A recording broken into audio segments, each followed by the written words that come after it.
इस समय पर देश में सबसे बड़ी अगर कोई प्रॉब्लम है तो वो है बेरोजगारी की। आपके विदर्भ में तो और ज्यादा है।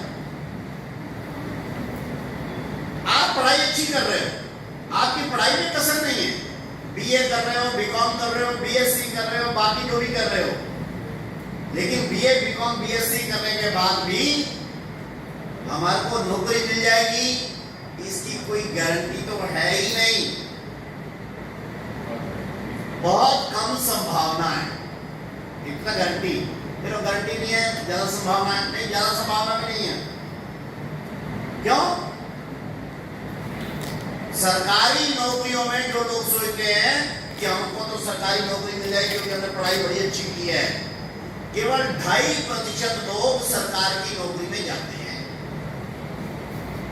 चलो सरकारी नहीं तो आज बड़ी अच्छी अच्छी कंपनियां हैं, वो सारी कंपनियां भी मिलाकर भी 6% से ऊपर नहीं है, यानी कुल मिलाकर 8-8.5% से ऊपर नहीं है।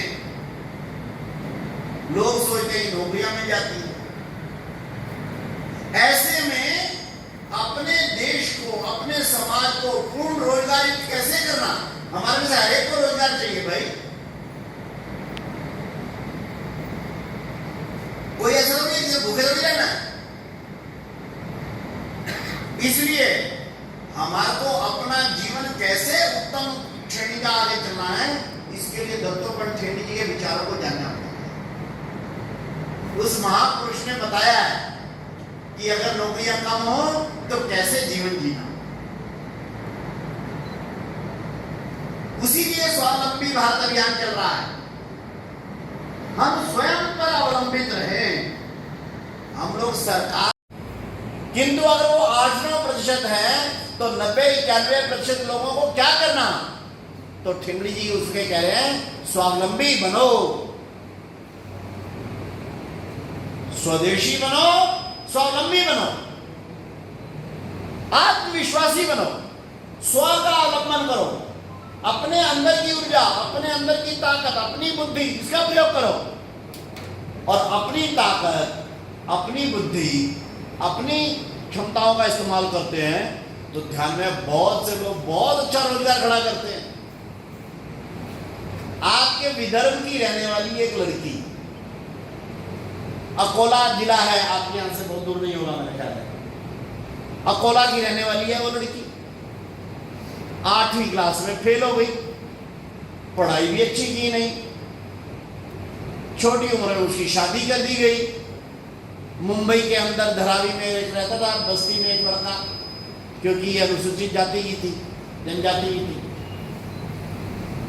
बाद में उनके आपस में झगड़ा जुड़ा हो गया। एक बार तो ऐसा हो गया कि इसने आत्महत्या की कोशिश ही कर ली, बच गई, किंतु फिर इसने हिम्मत दिखाई। बाकी कुछ और ध्यान कर लो भाई, यहाँ काफी मात्रा में लड़कियां बैठी हैं, मैं बता रहा हूं आप लोगों को।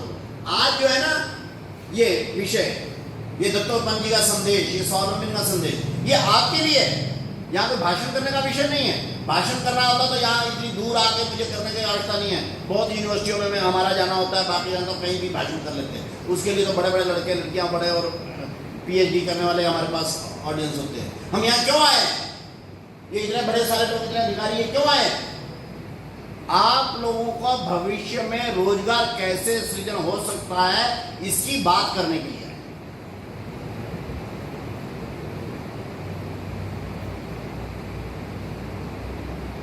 ये लड़की आपके अकोला की रहने वाली, 8वीं फेल,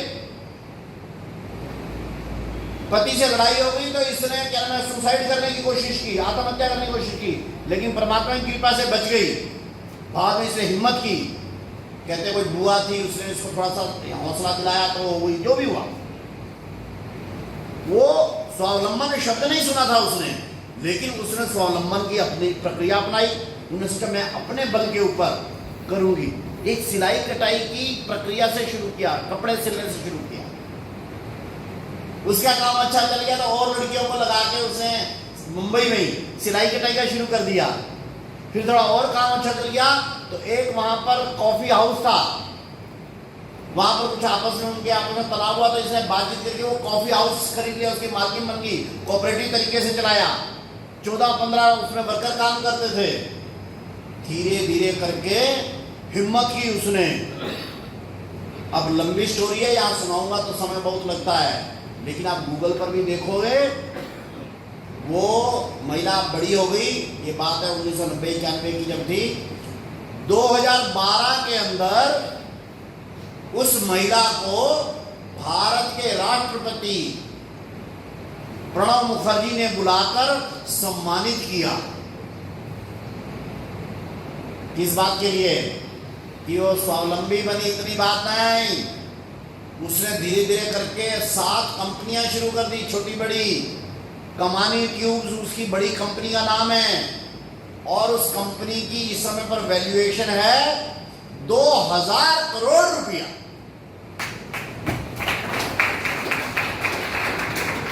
उस लड़की का नाम है कल्पना सरोज। हमारे अजय पत्की जी और ये लोग एक बार मिलकर भी आए उनसे।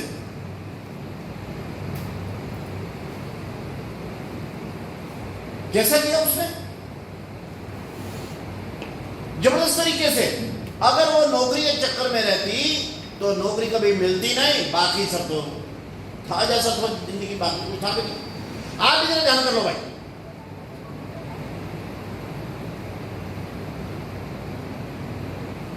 इसलिए जो बीच में घोष बोला वो मैं दोबारा दोहरा रहा हूं। मैं बोलता हूं स्वरोजगार अपनाएंगे, आप लोग अपना देश समृद्ध बनाएंगे। स्वरोजगार अपनाएंगे, स्वरोजगार अपनाएंगे, एक छोटा सा दूसरा उदाहरण बता के फिर मैं समाप्त करता हूं आज का विषय। अभी माननीय कश्मीरी लाल जी और मैं अभी 6 दिन पहले गुड़गांव के अंदर स्किल यूनिवर्सिटी है, उसमें गए थे। उसमें बड़े बड़े लोग आए हुए थे, बड़े उद्योगपति भी आए हुए थे, बड़े स्किल के ट्रेनर आए हुए थे। एक पति पत्नी आए हुए थे। वो पति पत्नी को हम लोग जानते थे, इसलिए हमने उनको बुलाया, हमने उनको पुरस्कृत किया। उस महिला को कहा आप खड़े होकर अपने बारे में बताओ। ध्यान करना, उसका नाम भी आप गूगल पे सर्च करोगे, आपको सारा आपको मिल जाएगा जो मैं बता रहा हूँ। कल्पना सरोज का भी आप गूगल करोगे, कल्पना सरोज, ये जो मैंने बताया सब मिल जाएगा, डिटेल उसकी कहानी मिल जाएगी। जो दूसरा बता रहा हूँ वो भी। अब ये 5 दिन पहले की बात है, गुड़गांव में वो महिला आई, उसके पति भी थे साथ में। उस महिला का नाम है कृष्णा यादव। क्या नाम है? तो क्या नाम है? क्या बोलते तो सुनते रहे कि नहीं? वो उसने क्या आके बताया कि मैं बुलंद, वो बहुत बेचारी देसी तरीके से रही थी। मैं तो बुलंदशहर की रहने वाली हूँ, हमारी शादी हो गई थी, 3 बच्चे हो गए, लेकिन गांव में झगड़ा हो गया, इनको गांव से निकलना पड़ा। हमने सोचा क्या करें, यहाँ दिल्ली के बाहर आकर हमने ज़मीन ली छोटी सी, उसमें सब्जियाँ उगाई। सब्जियाँ हम वहाँ पर सड़क पे रख कर बेचते थे, पर कमाई होती नहीं थी, क्या करें, हम परेशान थे। उसने धीरे धीरे करके, वो भी ऐसे 8वीं 9वीं की ओर पढ़ी है, ज़्यादा नहीं पढ़ी है, अचार रखना और बेचना शुरू किया। फिर खादी ग्राम उद्योग वाले ट्रेनिंग देते हैं, उसकी 15 दिन की उसने ट्रेनिंग ले ली कि कैसे अच्छे ढंग से बना के पैकिंग करते हैं, कैसे इसकी मार्केट में बेचते हैं, डिब्बा बंद वगैरह कैसा रहता है, उसका बड़ा अच्छा हो गया। हिम्मत की उसने। एक दूसरा अटेंड किया उसने, 2 अटेंड किए उसने प्रशिक्षण 15-15 दिन के। 15-15 दिन के प्रशिक्षण में ना वहां रहना नहीं था, 3-3 4-4 घंटे की जाती थी। उसने अचार बनाने की छोटी मोटा अपने घर से शुरू किया, धीरे धीरे करके फैक्ट्री लगा ली। फैक्ट्री लगा ली, 1 2 3 कृष्णा पिक्कल नाम से, और भारत के कृषि मंत्री रहे उस समय पर, अब तो दूसरा मंत्रालय है, बिहार के गिरिराज किशोर जी, उन्होंने इन दोनों पति पत्नी को बुलाया। केंद्रीय मंत्री ने, ये तो 8वीं फेल लड़की, इसके पति भी पढ़े हुए नहीं, रमाकांत यादव, एक छोटे से गांव बुलंदशहर के रहने वाले, लेकिन इस समय उन्होंने बताया उनका 7 करोड़ रुपए का टर्नओवर है, और उसके इन 3 फैक्ट्रियों में 1000 महिलाएं 5,000 से लेकर 15,000 रुपए तक कमा रहे हैं। देखो जरा ध्यान कर लो, क्योंकि यहाँ लड़की बड़ी संख्या में बैठी हैं, लड़के और लड़कियों, बात एक बात है, हमारे को आत्मनिर्भर होना है, हमारे को स्वरोजगार पर जाना है, हमारे को स्वावलंबी होना है, और इसके लिए पढ़ाई अच्छी जरूर करना, किंतु पढ़ाई के ऊपर निर्भर नहीं रहना ना। ये दोनों 8वीं फेल थे, आज करोड़ों रुपए में हम भी हो सकते हैं। ये दोनों भी दूर गांव के रहने वाली थी, आप भी दूर गांव के हो, आरवी के हो, नजदीक के हो। सबसे प्रमुख बात क्या है? स्वावलंबी बनना, स्वरोजगार का विचार पर करना, अपने पर विश्वास करना। कोई कहे मेरे पास तो पैसे नहीं है, मेरे पास तो मेरे पिताजी तो मजदूर हैं। अरे इनके पिताजी भी मजदूर थे भाई। और ये दो तो मैंने सुनाए क्योंकि समय कम है, आप कहोगे तो मैं 100 कहानियां भी सुना दूंगा। देश में मैं ये बता रहा हूं, देश में हजारों लाखों लोग स्वरोजगार और स्वावलंबन से अपना भी रोजगार पा रहे हैं, दूसरों को भी दे रहे हैं। और जो केवल ये सोचते रहते हैं कि मैं सरकारी नौकरी लग जाऊं, कभी उसके लिए पैसे देते हैं, कभी रिश्वत देने के चक्कर में रहते हैं। मेरे को 1-2 गांव के लड़के ऐसे मिले जो बाप की जमीन बेचकर भी सरकारी नौकरी लेने के चक्कर में, आर्मी की नौकरी के चक्कर में। कितना गलत सोचते हैं तुम। नहीं, हम सब लोग स्वावलंबी बनेंगे, स्वरोजगार वाले बनेंगे, स्वदेशी का पालन करने वाले बनेंगे, तो आप देखेंगे आप अपने घर का वातावरण बदल दोगे। अभी से कुछ ना कुछ शुरू करो। मैं ऐसे बड़े लड़के लड़कियों को जानता हूं जो पढ़ाई कर रहे हैं लेकिन 5-5, 7-7, 10-10 हजार कमा रहे हैं। मैं ऐसी कई लड़कियों से मिल चुका हूं, मेहंदी लगाने वाले काम से वो 5-5, 10-10 हजार रुपए, बीए फर्स्ट ईयर में पढ़ती है। एक लड़की मेरे को मिली, अंकल मैं 18 से 20 हजार रुपए कमाती हूँ, बीए फर्स्ट ईयर की लड़की थी, गुड़गांव यूनिवर्सिटी की रिश्ता, वो तो 1 लाख रुपए से ऊपर कमाती है, एमए फर्स्ट ईयर में पढ़ती है। सारे देश में ऐसे उदाहरण आ रहे हैं।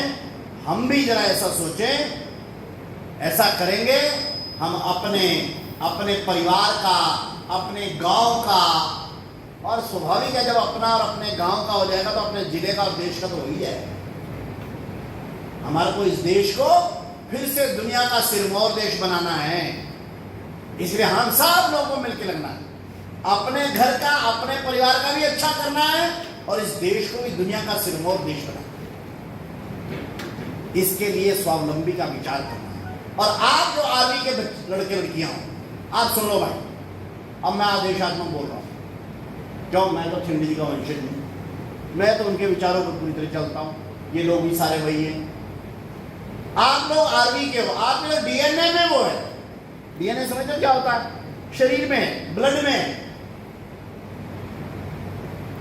अगर दत्तोपंत ठेंगड़ी स्वदेशी का विचार, स्वावलंबन का विचार सारी जिंदगी देते हैं, अपने मृत्यु के बाद भी देते हैं, तो हम तो उसी आर्मी के रहने वाले हैं। ये आर्मी का इलाका, ये आर्मी का गांव, एक लड़का, एक लड़की ने कहना चाहिए हम स्वावलंबी, हम स्वदेशी के सबसे बड़े हो। क्यों? हम तो दत्तोपंत ठेंगड़ी के वंशज है ना सारे, हम तो उन्हीं के बच्चे हैं ना। ऐसा एक संकल्प लेकर हम सब आज जाएं। एक अपील करता हूं और एक वो आवश्यकता है, क्योंकि आज भाषण हो गया, सब लोगों को लगा अच्छा है, हमारे को पता चला दत्तोपंत जी का ऐसा था वैसा था, ठीक।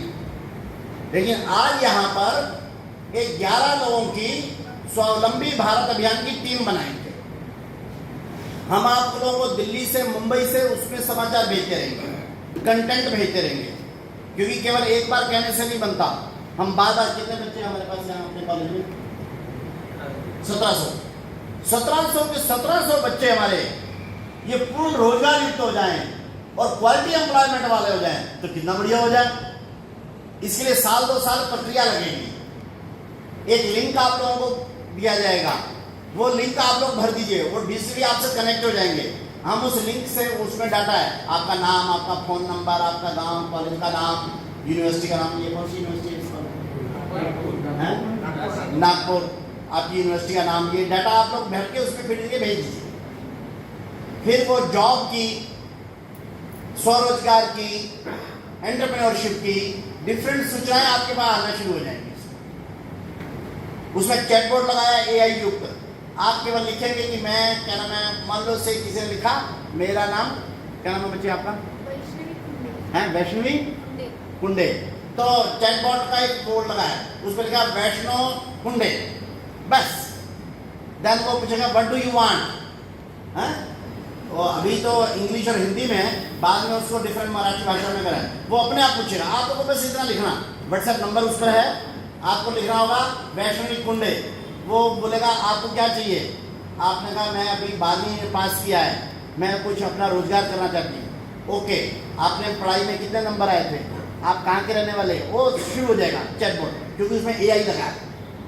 आपका प्रोफाइल उसमें बन जाएगा, फिर वो आपको बताएगा आपको वर्धा में यहाँ काम मिल सकता है, आप ये कर सकते हो, ऐसा हो जाएगा। ऐसी हम लोग टेक्नोलॉजी तैयार करें इस अभियान की, उसका नाम रखा MySBA.co.in।